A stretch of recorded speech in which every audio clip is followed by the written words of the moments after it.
for Ian Davies and Tom Ridley. But it looks like everybody's there on the grid. Looks like a few people, actually. Kev Marshall and Mark Stubblefield not there on row number 6. What's the story? Yeah, so Tom isn't here. He's had to go to work, so he knew he was only going to be able to do the one day.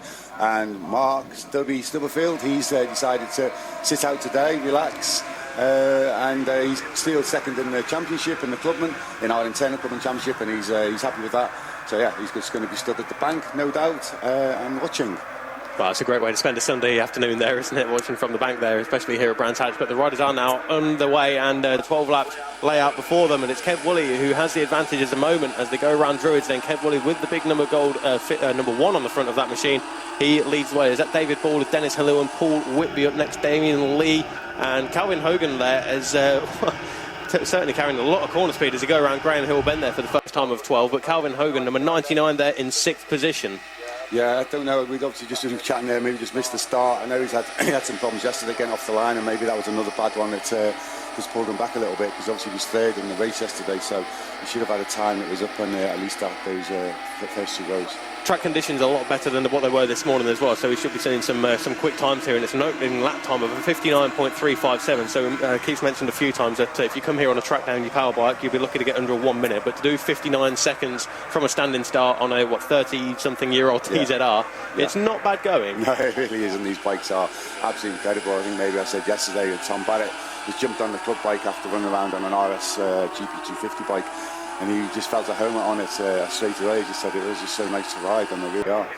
Kev Woolley with a bit of an advantage now. It was 7/10 of a second as they crossed the line to complete lap number 1. Of course, 1 down, 11 to go, and a bit of a battle there between Billy Perkins, that's John Hamilton, and Andy Flux then. Of course, John Hamilton and Andy Flux having a fight for the lead in the Clubmans as well as they go in towards sector number 2. But naturally, your race leader and your champion in the YPM class here, Kev Woolley, purple in sector number 1, looking to extend at 0.7 of a second advantage over David Ball. But Dennis Halil right in the slipstream now of David Ball. So the number 8 against the number 4, inside line for Dennis Halil, but no room there. David Ball a little bit later on the brakes and holds on to P2.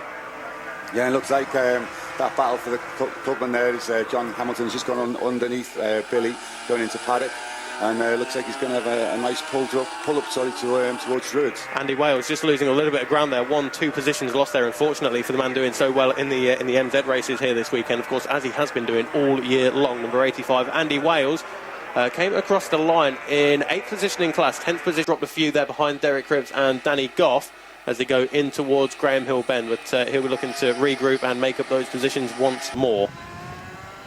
Good battle there as well between Paul Neild and Ian Davies for the rookies as well. And Bert Ellison, number 84, not a million miles away either. He's 1.9 seconds behind Colvin Turner, who's 4th of the Clubmans, and having a decent season as well there is Colvin. Yeah, Colvin's brilliant. He kind of lives his own life in the paddock. But yeah, no matter what he does, where he finishes, he's always coming in with a smile on his face. Andy Wells seems to be losing a little bit on the top end there. Not quite sure the reason behind that one there, but he seems to be getting swallowed up almost as they come onto the front straight into Paddock Hill Bend once more.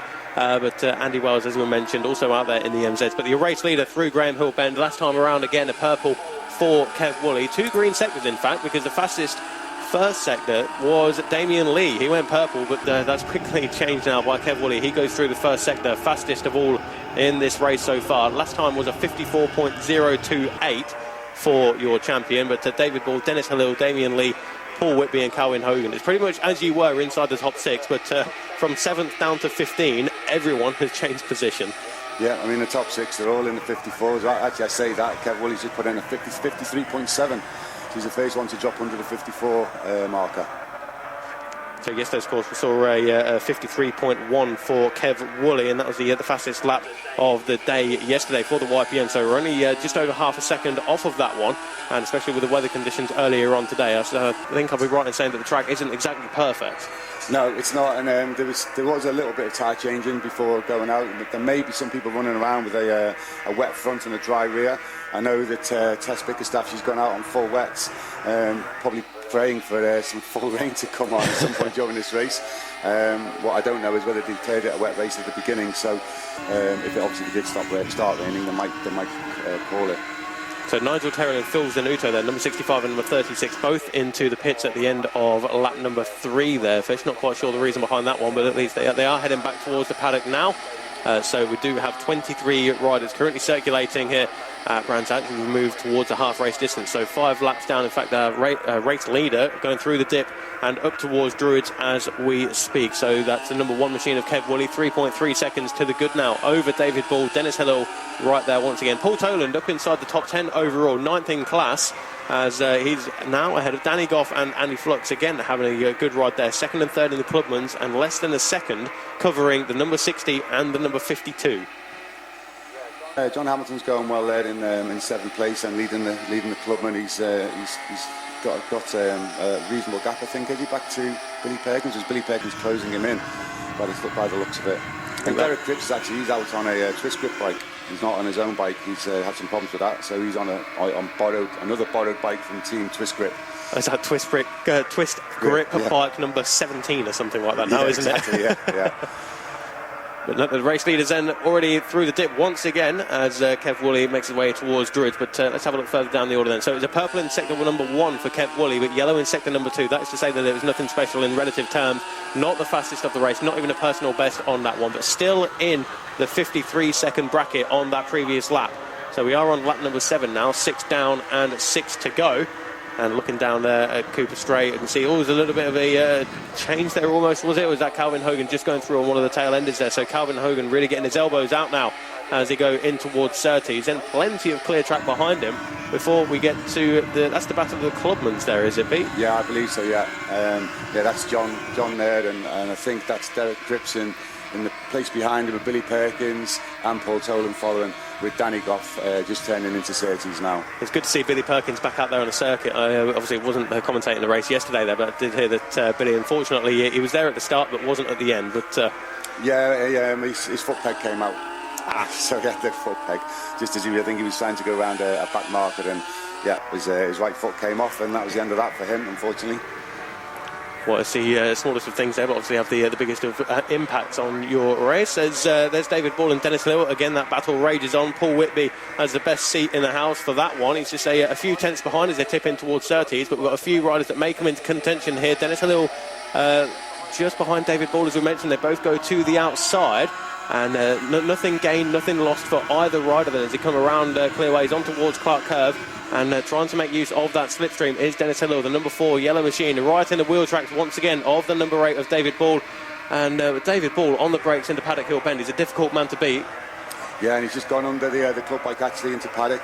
And I think maybe he just took advantage of that by directly inside of him, and whoever was chasing there was just having to go around the outside. Paul Whitby got the run there as they went through Paddock Hill Bend through the dip, and it looks like it was almost contact there as they went around Druids, but it's Paul Whitby who's now right in on the rear wheel of Dennis Hill. And again, Dennis just getting a little bit held up, it would seem, as he going towards Graham Hill Bend, and this is going to be beneficial not only for Paul Whitby but also Damien Lee, who's punching his way through as well. Yeah, Damien again. We mentioned yesterday he's now 3rd in the main YPM Championship, and he's only kind of just dropped his clubman jacket last year. So yeah, he's been reliable this year, putting in good performances, and that's showing in the 3rd place in the championship. So yeah, a very good rider. Woolley the previous time around was in the 55s. He's back into the 53s now, is Kev Woolley, a 53.947 on that lap. David Ball a 54.4 and Dennis Hill a 55.4. So they're in towards Paddock Hill Bend now. Paul Whitby is 1.5 seconds behind, but only half a second behind Paul Whitby. We find the number 26 of Damien Lee. They're up towards Druids as we speak. They do go out of sight momentarily as they go behind the trees, but we'll pick them up very shortly. There is the blue and the luminous green wheels of Damien Lee, and it's pretty much equidistant to what it was a couple of laps ago. Dennis Hill is still right there with David Ball for 2nd and 3rd position, but Paul Whitby and Damien Lee, half a second was the gap as they came across the line the previous time around, but it seems as though it's opened up marginally on this lap.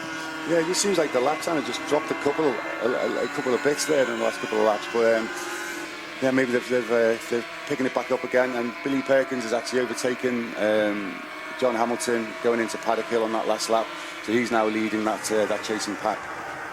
So John Hamilton there still leading the Clubmans, and it's Danny Goff then the first of the rookie competitors. It's number 64 of Ian Davies. Bert Ellison now ahead of Paul Neild, but there was only 0.3 of a second separating Bert Ellison from Paul Neild as they make their way in towards sector number 2 then onto the Cooper Straight in towards Surtees, and Kev Woolley is about to encounter that battle as well. So he's got plenty of clear track behind him as Kev Woolley. Nearly 5 seconds now over David Ball. Dennis Halil there across the line was 0.04 of a second behind the number 8 machine of David Ball. So all to play for that second place position. Paul Whitby 1.2 seconds now over Damian Lee. So it's spread out a little bit. Then 4 seconds behind Damian Lee is Calvin Hogan. 19 seconds ahead of Billy Perkins. Then, but of course, as you mentioned, Billy Perkins leading that battle between 1, 2, 3, 4, around about 5 different riders. Yeah, and actually just looking at the rookies there, we've not, our internal championship hasn't been decided yet, but it's currently between Bert Ellison, Paul Neild and Sarah. So, I'm sure Bert Ellison will be hoping he can hold on to this lead and get a few more points between him and Paul. That's what it's all about. Points make prizes. Billy Perkins and John Hamilton come across the line once more. A bit of a gap between themselves and Derek Cripps. Through goes Paul Toland and Danny Goff. But, of course, this is the last lap. So, race leader, number 1, Kev Woolley, making his way around the outside of a few of the back markers there on towards Clark Curve to what will be is yet another victory in the 2024 DFDS Yamaha Passmasters Championship. And that just goes to show why he does have the gold number 1 on the front of that TZR 250. Across the line then, and it is going to be Dennis Halil who got the better of David Ball on that final lap then, Pete, by less than 0.4 of a second. So I'm not sure where he made the move, but the good news is that he got it done and will take 20 points. Yeah, that's a great result for Dennis. And he's not been out too much this year, but he knows Brands Hatching very, very well, and that's a good result for him. Fastest man in the race then, Paul Whitby, finishing in 4th position. That's 13 points then into the pocket of Paul Whitby, but 53.546 set on the penultimate lap. That will mean that he will take pole position for the final race of the championship later on this afternoon. Wow, that's brilliant. We made up with that. He really will, and well deserved. Side by side across the line there between John Hamilton and Billy Perkins, and it is getting this 12 1,000ths of a second between Hamilton and Perkins in that order, but that of course is an on-track battle as John Hamilton takes the victory in the Clubman's. Calvin Hogan, incidentally, 6th in the YPM class there, so that will be 10 points for Calvin Hogan, number 99. At 9th place overall, 8th place in class, Derek Cripps ahead of Paul Toland, who rounds out the overall top 10. Danny Goff, 2nd of the Clubman's.